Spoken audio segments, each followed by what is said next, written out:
नमस्कार, मैं doctor Shilpa Yadav, assistant professor botany, government Dungar college, Bikaner. आज हम ब्रायोफाइटा की क्लास एंथोसिरोटॉप्सीडा के बारे में अध्ययन करेंगे। एंथोसिरोटॉप्सीडा के सामान्य लक्षण या जनरल कैरेक्टर्स इस प्रकार हैं। सबसे पहले इसका जो नाम है वो है हॉर्न वर्ड्स वर्ड हमने जनरल कैरेक्टर्स पढ़ते वक्त कई बार प्रयोग में लिया था।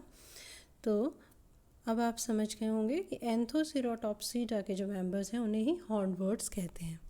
क्यों कहते हैं? क्योंकि जो ये स्पोरोफाइट या बीजाणुभिद बनाते हैं वो गैमेटोफाइट के ऊपर हॉर्न की तरह या सींग की तरह खड़े हुए से दिखाई देते हैं। एंथोसिरोटॉप्सीडा ब्रायोफाइट समूह का सबसे छोटा वर्ग है, सबसे स्मॉल क्लास है ये। इसमें 6 वंश 6 जेनरा और लगभग 300 जातियाँ 300 स्पीशीज़ सम्मिलित हैं। इनका जो डिस्ट्रीब्यूशन है, जो ये वितरण है, वो टेम्परेट और ट्रॉपिकल रीजन्स में है। ये शीतोष्ण व उष्णकटिबंधीय क्षेत्रों में पाया जाता है। ब्रायोफाइट्स की जो मेन प्लांट बॉडी है वो गैमेटोफिटिक होती है, युग्मोभिद होती है। और जो स्पोरोफाइट होता है, बीजाणुभिद होता है, वो गैमेटोफाइट पे डिपेंडेंट होता है, निर्भर होता है, वह अल्पकालिक होता है, शॉर्ट लिव्ड होता है। ये बात यहाँ पर भी कॉमन है। यहाँ पर भी जो मेन प्लांट बॉडी है वो कैसी है? गैमेटोफिटिक है। अब ये जो गैमेटोफाइट या युग्मोभिद है वो कैसा है? ये चपटा, फ्लैट, पृष्ठाधर, डॉर्सी वेंट्रल, लोब्ड, पालित व थैलॉइड, थैलाभ होता है। देखिए यहाँ पर भी रूट्स, ट्रू रूट्स एब्सेंट होती हैं। तो जो एंगॉज और एब्जॉर्प्शन का काम है, एंगॉज मतलब सबस्ट्रेटम या सतह से चिपके रहने का कार्य जो है, जो वो कार्य कौन करता है? राइजोइड्स या मूलाभास करते हैं। ये जो मूलाभास है वो चिकनी भित्ति युक्त होते हैं, स्मूथ वॉल्ड होते हैं। ठीक है, यहाँ पर हिपैटिकॉप्सीडा लिवर वर्ड्स की तरह गुलकीय ट्यूबरक्यूलेट राइजोइड्स और स्केल्स का अभाव होता है। ट्यूबरक्यूलेट राइजोइड्स और स्केल्स यहाँ पर एब्सेंट होते हैं। यहाँ पर क्या मौजूद है? भाई पहला अंतर तो यहीं आ गया है। क्या अंतर है? वहाँ पर जो राइजोइड्स और स्केल्स हैं वो ट्यूबरक्यूलेट भी होते हैं और यहाँ पर गुलकीय या ट्यूबरक्यूलेट स्केल्स मौजूद नहीं होते, राइजोइड्स मौजूद नहीं होते। जो राइजोइड्स यहाँ पर होते हैं वो स्मूथ वॉल्ड होते हैं, चिकनी भित्ति युक्त होते हैं। यहाँ पर जो थैलस है वो 2 भागों में विभाजित नहीं होता। अगर हम इंटरनल स्ट्रक्चर की बात करें, तो आंतरिक संरचना की बात करें, तो वहाँ हिपैटिकॉप्सीडा के अंदर, लिवर वर्ड्स के अंदर 2 भाग थे, फोटोसिंथेटिक रीजन और एसिमिलेटरी रीजन। ठीक है, यहाँ पर ऐसा नहीं होता। यहाँ पर होमोजीनस कंडीशन होती है। प्रकाश संश्लेषी और संचयी क्षेत्रों में विभेद नहीं होता, समांग कंडीशन होती है। आंतरिक उत्तक कैसे हैं? समांग हैं। पर यहाँ पर जो एक अंतर है वो ये है कि जो ये थैलस है, जो यूनिफॉर्म इंटरनल ऑर्गेनाइजेशन होने के बावजूद इसमें क्या मौजूद होता है? म्यूसिलेज मौजूद होता है। कई जगह क्या मौजूद है? म्यूसिलेज। ठीक है, स्लाइम पोर्स होते हैं, अवपंक रंध्र होते हैं यहाँ पर। ठीक है, लेकिन वायु छिद्र या एयर पोर्स नहीं होते। वहाँ पर जो फोटोसिंथेटिक रीजन था हिपैटिकॉप्सीडा में, उसमें एयर पोर्स या वायु छिद्र थे, है ना, जो स्टर्मेटा जैसा काम कर रहे थे। यहाँ पर जब प्रकाश संश्लेषी और संचयी, एसिमिलेटरी और फोटोसिंथेटिक रीजन में डिफरेंस नहीं है, तो एयर पोर्स भी मौजूद नहीं है। पर यहाँ पर स्लाइम पोर्स या अवपंक रंध्र मौजूद हैं, जो वहाँ हिपैटिकॉप्सीडा के मेंबर्स में मौजूद नहीं थे। ठीक है, तो अंतर कोशिकीय श्लेष्मीय गुहिकाएँ मौजूद होती हैं। यहाँ पर इंटरसेल्यूलर म्यूसिलेज कैविटीज़ मौजूद होती हैं वेंट्रल सरफेस पर। ठीक है, यहाँ पर जो क्लोरोप्लास्ट होते हैं उनमें पायरेनोइड्स मौजूद होते हैं। देखिए ये भी अंतर है हिपैटिकॉप्सीडा और एंथोसिरोप्सीडा में कि क्लोरोप्लास्ट में पायरेनोइड्स मौजूद होते हैं, जबकि वहाँ पर पायरेनोइड्स मौजूद नहीं होते। यहाँ पर जो म्यूसिलेजिनस कैविटी हैं, है ना, उनके अंदर सिम्बायोटिक एसोसिएशन देखने को मिलता है ब्लू ग्रीन एल्गी के साथ। श्लेष्मीय गुहिकाओं के अंदर नील हरित शैवाल मौजूद होते हैं और इस तरीके की सहजीविता देखने को मिलती है। सेक्स ऑर्गन्स थैलस के अंदर एम्बेडेड होते हैं।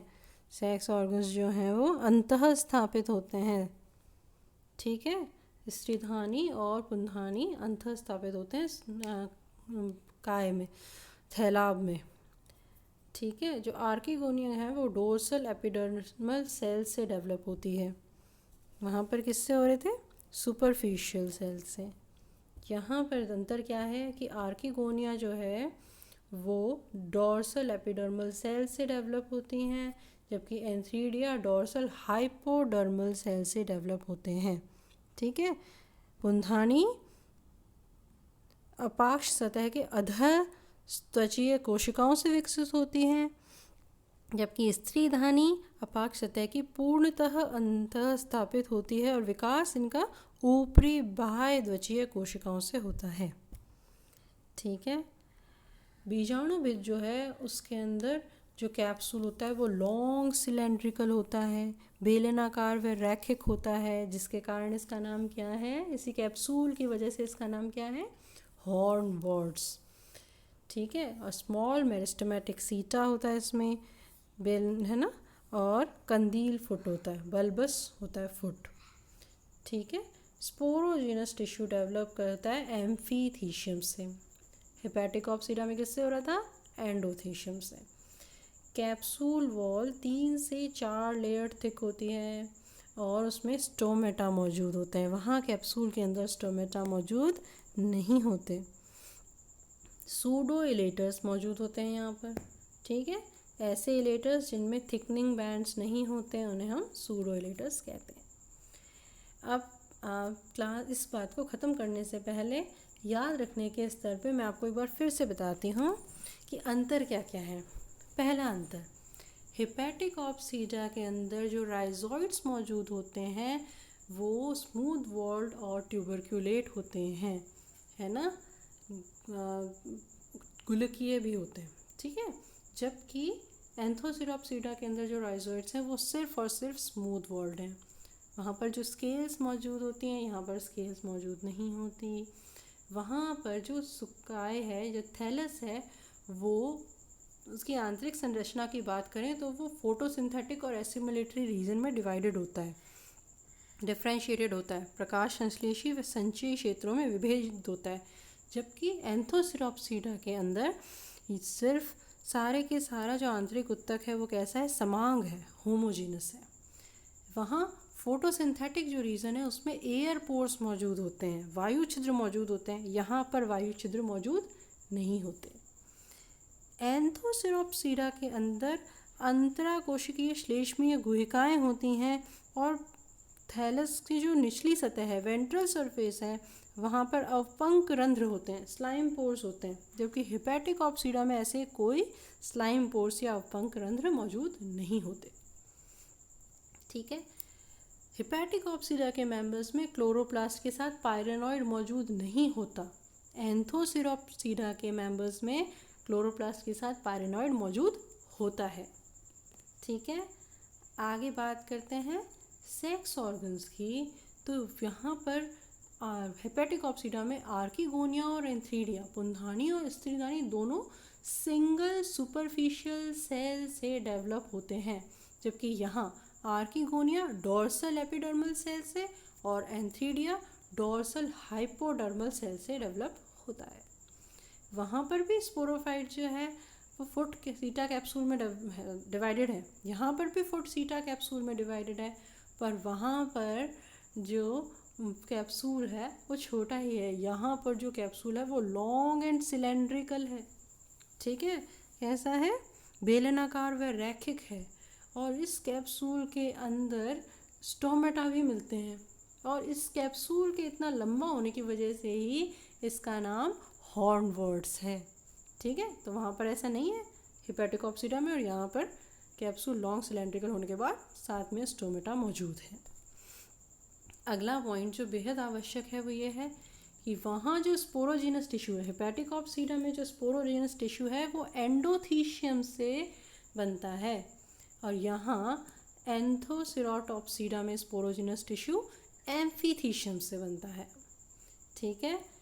वहाँ पर हमें इलेटर्स देखने को मिलते हैं। हिबैटिक ऑप्सीडा में इलेटर्स बनते हैं और एंथोसिरोप्सीडा में सूडो इलेटर्स बनते हैं। और दोनों में अंतर क्या है? दोनों का काम तो क्या है? डिस्पर्जन ही है, पर अंतर क्या है कि इलेटर्स में स्पायरल थिकनिंग बैंड्स होते हैं और सूडो इलेटर्स में स्पायरल थिकनिंग बैंड्स मौजूद नहीं होते। धन्यवाद।